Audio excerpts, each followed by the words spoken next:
Thank you. Hello and welcome to BBC London. Coming up tonight. Dejon Campbell was just 15 when he was fatally stabbed in a gang-related attack. Today, 2 teenagers are jailed for his killing. His mum reacts outside court. No amount of time given to these perpetrators that can bring Dejon back. So no, justice wasn't served. It will never be. Also on the programme. Police are to get broader powers to restrict repeated protests, and that could have implications for protesters in places like Trafalgar Square. Plus, trying to save their last remaining bank. We'll meet the residents on a mission in South London. And there's Ellie Kildunn breaking through. Her sensational scoring helped carry England to World Cup glory. Now her talents are being recognised in a rather different way. We'll explain all.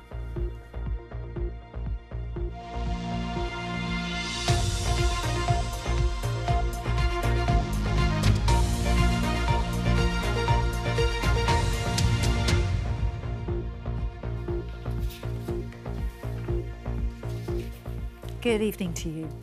I keep asking, when will this knife crime epidemic end? The words of a mother whose 15-year-old son, Dejon Campbell, was stabbed to death in a gang-related machete attack a year ago.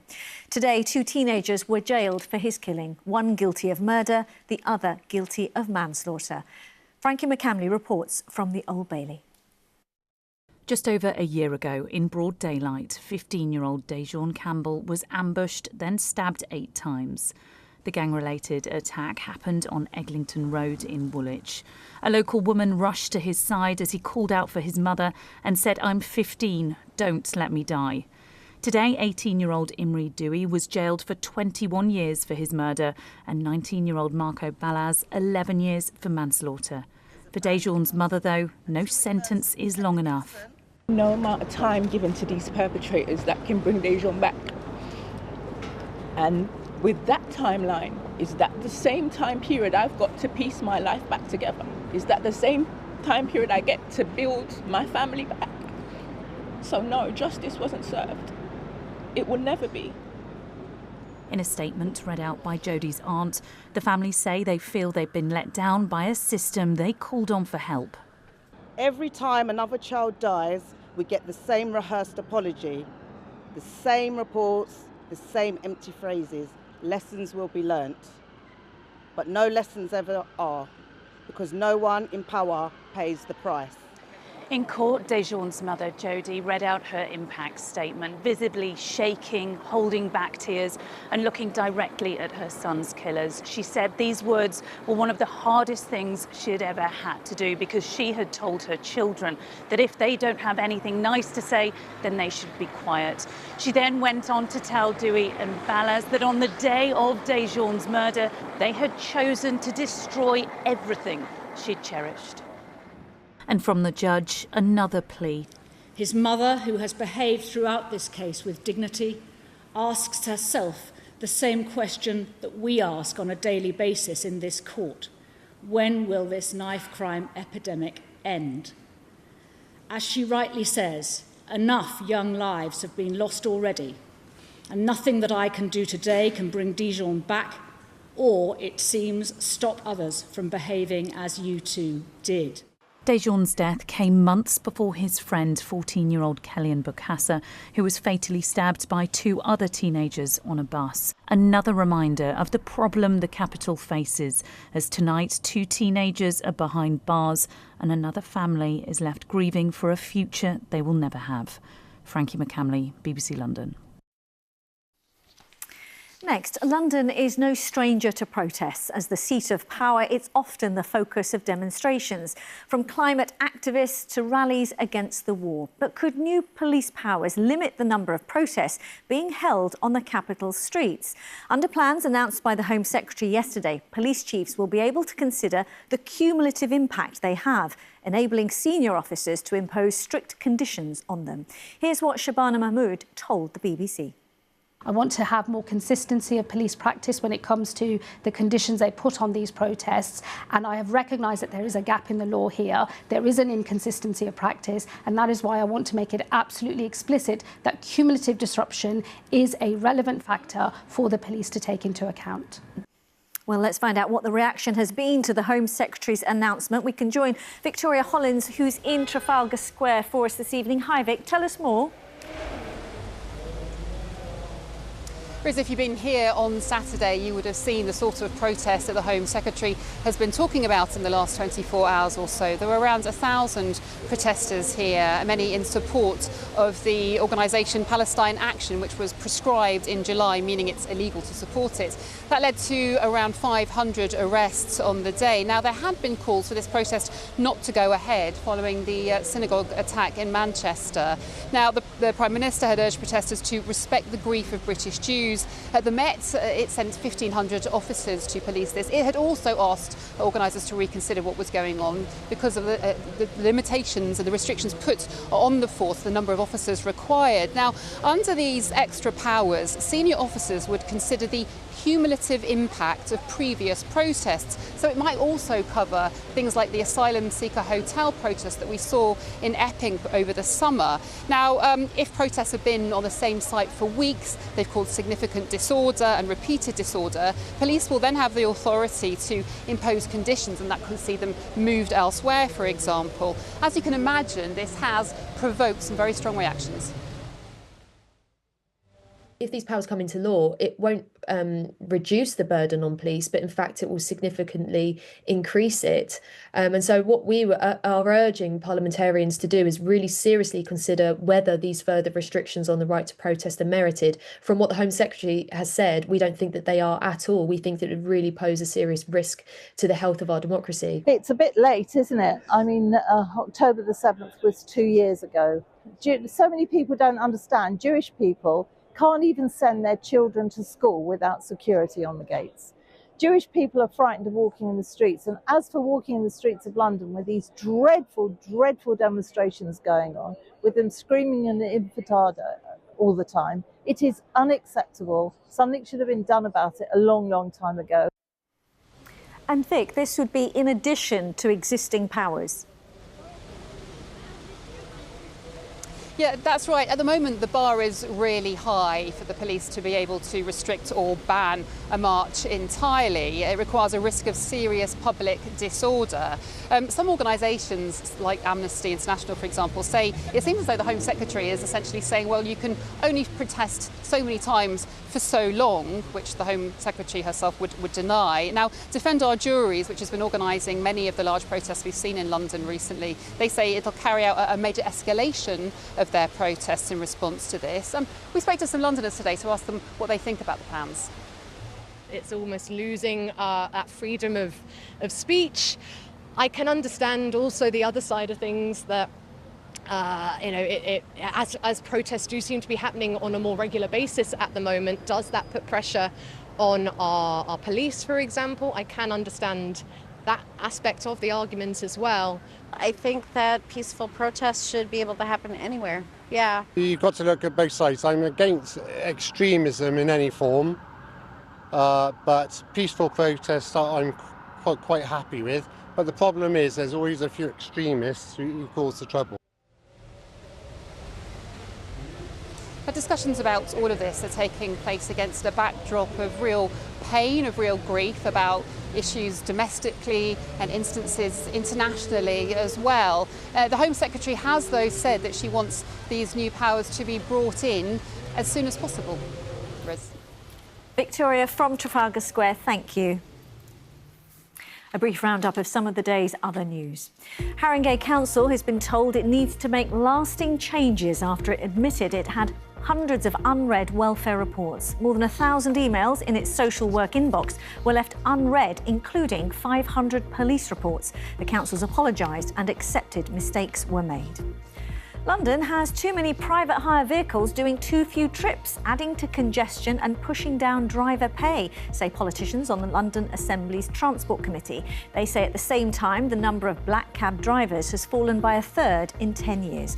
TfL says the taxi trade and private hire industry was crucial to the success of the capital's transport network. And a new step-free entrance to the underground station at Battersea Power Station opened today, giving passengers a second fully accessible entrance for accessing Northern Line services. It has 2 escalators and a lift for a quicker and more direct access to the Riverside neighbourhood and to the High Street. The Conservative Party leader, Kemi Badenoch, has told BBC London she can win back councils in the capital after the Tories' historic defeat in last year's general election. Our political editor, Carl Mercer, has been speaking to her at the party's conference in Manchester about competing for votes against reform, housing in the capital, and whether the Tories have given up on London. He sent this a short time ago. Much of the talk here in Manchester is about how the Tories build back, how they fight off reform and how they start to win again, particularly in places like London, where we've got elections next May. And it's a hard task in the capital. The Tories are at their lowest ebb in London for the last 60 years. So I asked their leader, Kemi Badenoch, if the party had given up on London. I am someone who has not been impressed, not just because I'm a Conservative, I have not been impressed by Sadiq Khan. London is not better after he's been mayor for nearly a decade. We need to see some real leadership for our capital city. You say he's not been a great mayor, but people keep voting for him. Well, in a way that they are not voting for the Tories in London. I mean, the party here, it would seem, has given up on the capital. Absolutely not. No, we do not give up anywhere. We may not win everywhere, but we don't give up. And one of the things that I keep saying is that lots of people are winning elections by making promises that they cannot deliver. You look at what Sadiq Khan has done on housing, for example. House building in London has plummeted. This is our capital city. This is where the infrastructure is. Instead, Labour is trying to put houses in the countryside in places that lots of people can't get to. And that's why... Does that mean you would oppose his plans to build on the Greenbelt? You say no building on London's Greenbelt? Their plans are a big mess. When I came in as Shadow Housing Secretary after we lost the election, we had a historic defeat last year. I told Angela Rayner that she was not going to be able to deliver the plans that she was talking about. They said they would deliver 1.5 million homes. We delivered 1 million in the last Parliament. They are behind what we delivered. Their plans don't work. All they're saying about Greenbelt or not Greenbelt, their planning changes, none of it is going to work. It's pie in the sky. They have no proper plans. Let's talk about where the party is. Your party is in London. You are at historic low in the number of councillors, 400 out of the 1,800. And one of your senior Tory colleagues, who I was speaking to a couple of weeks ago, I asked her about the elections coming up. And the response was, we're going to get mullered. And you're going to get mullered by reform in London. No, we're not. What I'm telling people is that the path back takes time. After a historic defeat, losing lots of seats, we know that there's going to be a lot of uphill travel in order to convince the public. But that's what we're doing right now. What we cannot do is cede ground to parties that have no plans and are just making random announcements. So you're not going to lose councils in London to reform? We are the only party that is competent enough to deliver a stronger economy, stronger borders. You talk about councils, reform one councils. I was in a by-election in Newark in Nottinghamshire just a couple of weeks after because the councillors had given up. They said they were going to cut spending, they're asking for more money. That is not serious. We cannot have people who think that this is all a game. We need to show that we deliver properly. We're going to be winning back councils in London. That is what I want to see happen. We are coming back. People have seen Labour cannot deliver. They need Conservative government. I mean, to be fair, you say coming back. You have 9 MPs in the capital out of 75. Yes, but I know we know this. We had a historic defeat last year, our worst defeat ever. That happened under previous leaderships. I need to draw a line under 14 years. We're starting afresh. The Conservative Party is renewing. We're working to rebuild trust. I'm changing our policies. That means that some people won't like them. We will lose people along the way. But I'm delivering common sense Conservative principles that people recognise. Authentic, traditional Conservatism. Carl Mercer speaking to the Conservative Party leader there. Good to have you with us this Monday evening. Still to come. And there's Ellie Kildan breaking through. She's got the footwork. No one's touching her. Hot on the heels of a World Cup win, we catch up with England and Harlequins' Ellie Kildunn.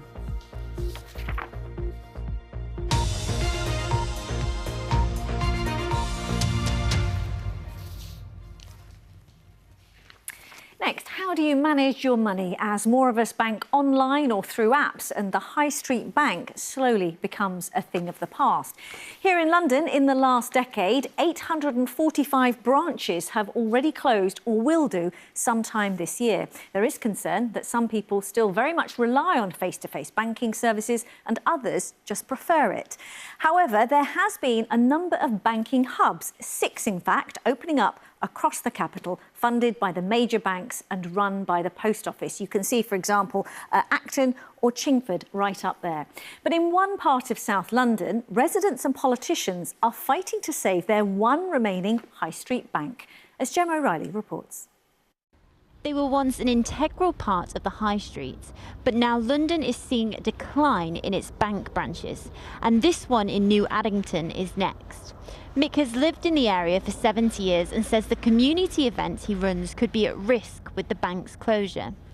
With the Christmas lights, obviously I fundraise the money in the local pop-in at a bingo, and then we pay the money into the bank, which, if the bank goes, what happens?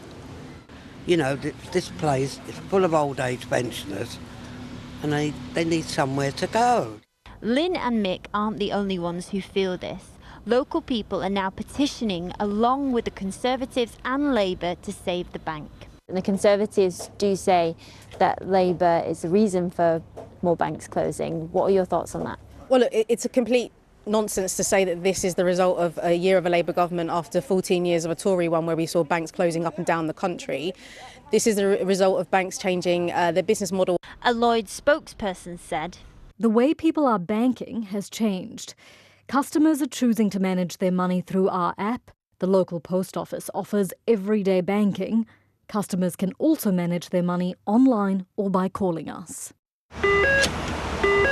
But there's a generational divide when it comes to online banking. You don't really need the bank, to be fair. Apple Pay, everything you can see, or like your transactions, that's all done on online banking. So yeah, I don't actually go in there at all. Leave it, keep it open. I mean, you get so used to the girls in there, they're lovely girls in there that work in there, and it's just not good enough. Gem O'Reilly, BBC London. To an estate in North London now that is home to around 3,000 people and one that has changed over the last 40 years since the Broadwater Farm riots in 1985. Today, as Anna O'Neill has been hearing, it's a very different place with a primary school on site, a community centre and a thriving sports and music scene. Fun in the community centre on an estate in Tottenham, which is a very different place now than it was 40 years ago. It was a dump here, absolutely a dump. We didn't have nothing here. We didn't even have road sweepers. There was rubbish everywhere. The buildings were terrible state. This was the last place that anybody wanted to be housed in. There was a lot of tension between the police and especially the youth, the young black community. And it was that tension between the police and the black community in Tottenham which led to rioting and the murder of a police officer, PC Keith Blakelock, on the 6th of October 1985. But that was then, and this is now. It's moved on, it's developed, it has changed just the way it looks. People want to look to the future. They don't want to constantly see those headlines in the papers that say Broadwater Farm, you know, and then it conjures up all of these negative images. Between 2,000 and 3,000 residents currently live on the Broadwater Farm estate. Lots of languages are being spoken here, chief among them Somali, Spanish and Turkish and Kurdish. So the demographic has completely changed and many of the residents know nothing about the events of 40 years ago here. The council is investing, along with the GLA and the Mayor of London, lots of money into regenerating the estate. Just behind me here, we've got 40 new council homes about to come online, so lots going on and lots of investment. Broadwater Farm also has a video production company on site. Broadwater Farm's a great place. And prior to me moving here, I had my, the negative stereotypes. You hear things and you think, oh gosh, what's it going to be like? But when I came here, my first day, my neighbours came out to introduce themselves to me, and we're friends to this day. They're part of my production team. It's also known for its music and sports successes. We've created the most professional footballers in North London. Principals, deputy head principal at the local secondary school, high-ranking youth workers. The wealth of talent, you know, it has always been here. This community intends to keep looking forward and not back. Anna O'Neill, BBC London. Now, there has been no shortage of talent on show during a season of sport that's seen both the Lionesses and Red Roses win major trophies. And one of the standout stars has been Ellie Kildunn, who plays her Harlequins club rugby here in the capital, and her tries helped carry England to World Cup glory. It seems now her talents have also been recognised in a rather different and special way. Chris Legg has been to meet her. And there's Ellie Kildunn breaking through. She's got the footwork. She's the Red Roses poster girl. Harlequins fullback Ellie Kildunn went into the tournament as the World Player of the Year and helped carry England to World Cup glory. It's all still sinking in.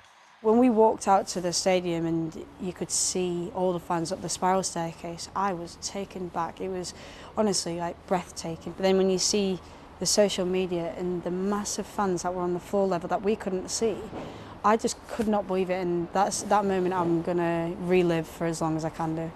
In honour of her achievements, she's become the latest sports star to be presented with a one-off Barbie doll in her own image by the toys makers.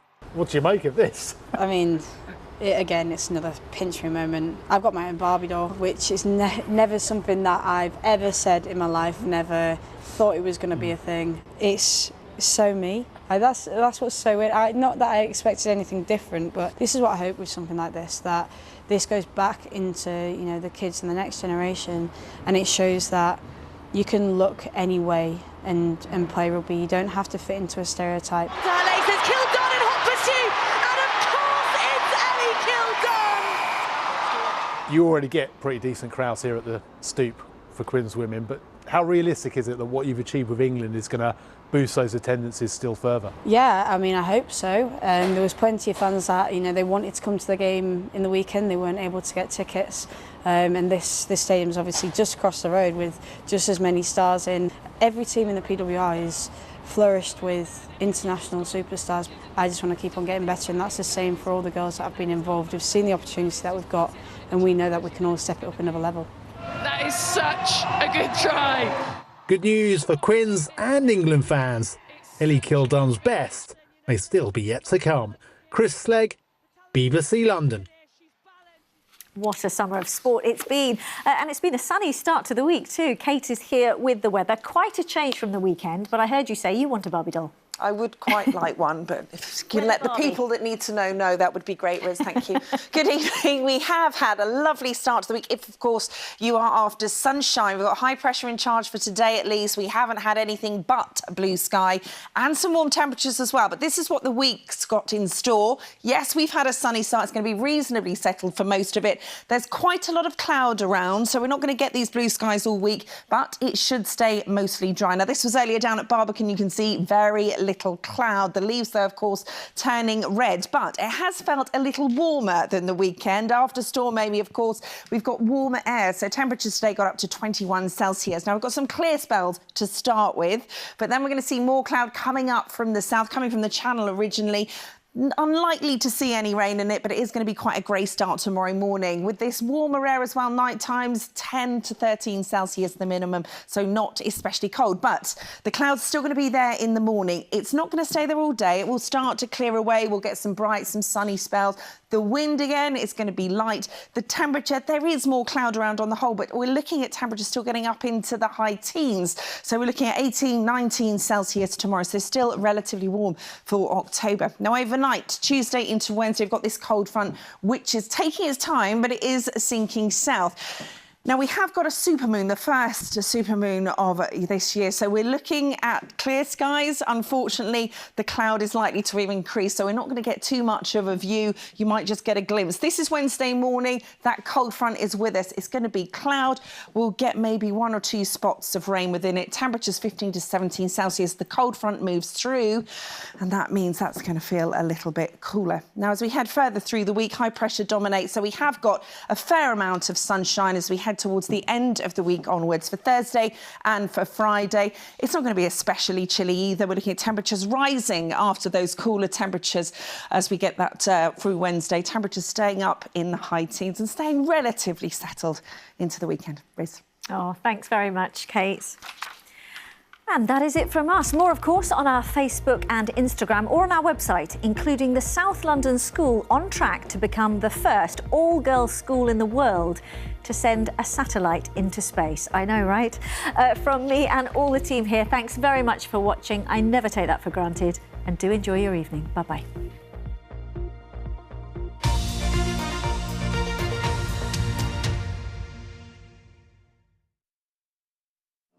Can you tell me how many thousands of boxes of illegal Botox you've supplied? I don't know. You want some Botox now? It is safe, isn't it? As long as they don't open their mouth. So you don't waste time talking to the person? I don't want to talk to them. I have to get resuscitated. I'm dying here. There is criminal activity rife within this sector. This has to be exposed.